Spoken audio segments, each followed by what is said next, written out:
જયમીન પટેલ ધર્મજ પ્રોગબા લિમિટેડમાંથી આવ્યો છું. આજે હું આવ્યો છું એક પ્રગતિશીલ ખેડૂત જોડે, જેમનું નામ છે બલવંતભાઈ દાનાભાઈ પ્રજાપતિ, જે જૂના ડીસા ગામના નિવાસી છે. ડીસા તાલુકામાં ગામ આવે છે. આજે હું જાણીએ તેમના અનુભવથી, જેઓ આપણી રુજુતા, પડગમ અને ઉર્જા પોટાશ દવાનો ઉપયોગ કરે છે. જાણીએ એના અનુભવથી શું તફાવત લાગ્યો. તો બલવંતભાઈ, આપણે ઉર્જા પોટાશ, રુજુતા અને પડગમ તમે ઉપયોગ કર્યો બટાકામાં, શું શું તફાવત લાગે છે તમને?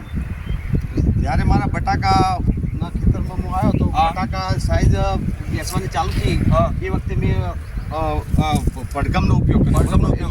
એનાથી એ બટાકામાં કોઈ હોલ નથી, કાળા કોઈ પડ્યા, હોલની કારણે નથી. પછી આ રુજુતાનો ઉપયોગ કર્યો તો બટાકામાં એમ કે ફૂલ્યા છે સારા અને લાઇટ પણ સારું છે. પછી ઉર્જા પોટાશ આપ્યું. એનાથી પણ બટાકાની સાઈઝ બધી રીતે, લાઇટ બધી રીતે સારું છે.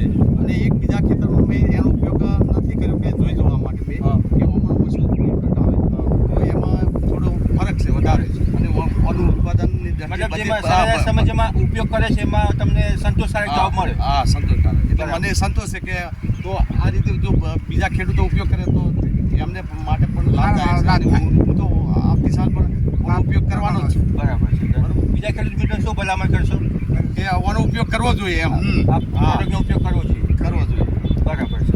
તમે સાઈઝ જોઈ શકો? હા.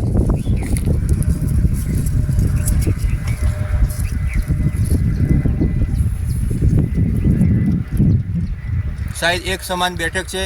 સાઈઝ લાઇટ બી સારી છે. સારી છે. Thank you. ધન્યવાદ. ધન્યવાદ.